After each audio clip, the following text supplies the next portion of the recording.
6:08 पर एक एक्सप्लोजन होता है। तो 10 किलोमीटर तक की बिल्डिंगों के कांच टूट गए। 85.32 बिलियन डॉलर का कर्जा। हेलो दोस्तों, आज के इस इंफॉर्मेटिव वीडियो में हम लोग बात करेंगे एक एक्सप्लोजन की, जिसका नाम है बीरूट एक्सप्लोजन।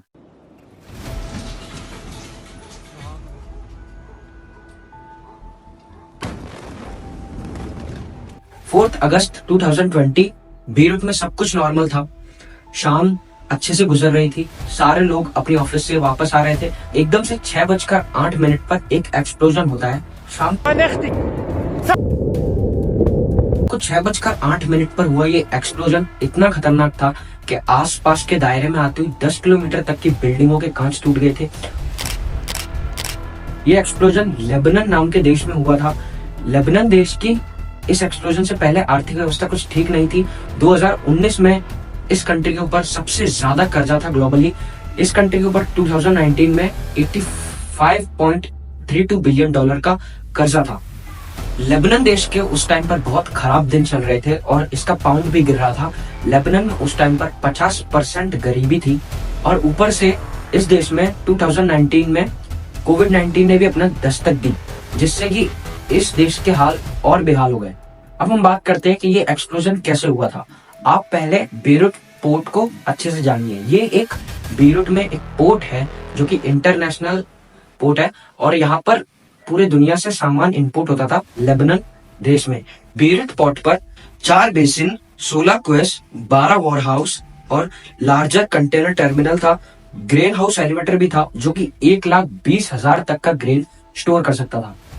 बीरूट पोर्ट पर 2014 में एक MV रोजर्स नाम की एक शिप आती है जिसमें 2,750 टन अमोनियम नाइट्रेट लोड था।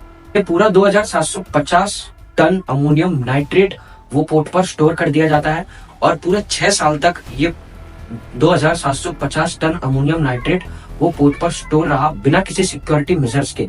सरकार के द्वारा इसे ज्यादा अटेंशन नहीं दी गई। करीबन 6 साल बाद 2020 में किसको क्या पता था कि ये जो 2,750 टन अमोनियम नाइट्रेट है ये एक बहुत बड़ा ब्लास्ट करेगा और इससे कई लोगों की जानें जाएंगी।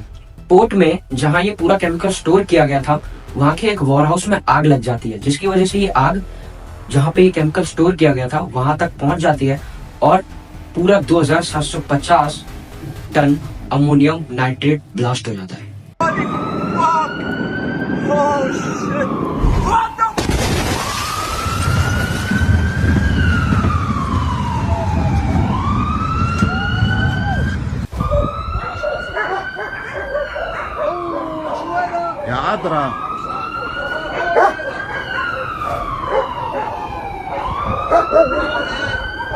शाम को 6:08 पर यह इंसिडेंट होता है लेबनान देश के बीरूट नामक राज्य में।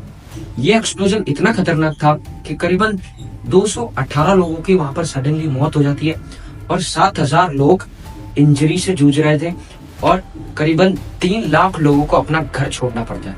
और इस धमाके की वजह से बीरूट में जो प्रॉपर्टी डैमेज हुई थी वो करीबन 15 बिलियन डॉलर की बताई जा रही है। और इस एक्सप्लोजन के द्वारा जो एनर्जी निकली थी वो करीबन 1.1 किलो टन TNT के बराबर थी। कि मानो किसी ने 1.1 किलो टन, मैं इधर किलो की बात नहीं कर रहा, ये 1.1 किलो टन है, किसी ने फोड़ दिया हो TNT। और ये जो एक्सप्लोजन है ये आज तक का सबसे खतरनाक एक्सप्लोजन माना जाता है। और इस एक्सप्लोजन पर जब यूनाइटेड स्टेट्स जियोलॉजिकल ने रिसर्च की, सर्वे की, तब उनको पता चला कि इस एक्सप्लोजन के इफेक्ट्स इजराइल, सीरिया जैसे देशों में भी देखने को मिले हैं। इस एक्सप्लोजन का इफेक्ट करीबन 240 किलोमीटर दूर तक फैला था। तो आप ही सोचो ये जो एक्सप्लोजन था ये कितना भयानक हुआ होगा। कुछ साइंटिफिक स्टडीज के बाद भी पता चला कि इस एक्सप्लोजन के द्वारा जो शॉकवेव रिलीज हुई थी वो शॉकवेवों ने अर्थ की आयनोस्फीयर को भी डिस्टर्ब कर दिया था। लेबनान सरकार अब यहाँ बहुत मुश्किलों में थी। एक तो 2019 में लेबनान की जनता इन पर प्रोटेस्ट कर रही थी, मतलब लेबनान की जनता पहले से ही इनसे खुश नहीं थी और ऊपर से 2020 में ये एक्सप्लोजन हो गया जिससे कि लेबनान की जनता इन पर और भड़क गई। इस कारण प्राइम मिनिस्टर जो थे लेबनान के उनको वहां से इस्तीफा देना पड़ा, जिनका नाम था हसन दियाब, और इनके साथ इनकी मंत्रिमंडल को भी वहां से इस्तीफा देना पड़ा।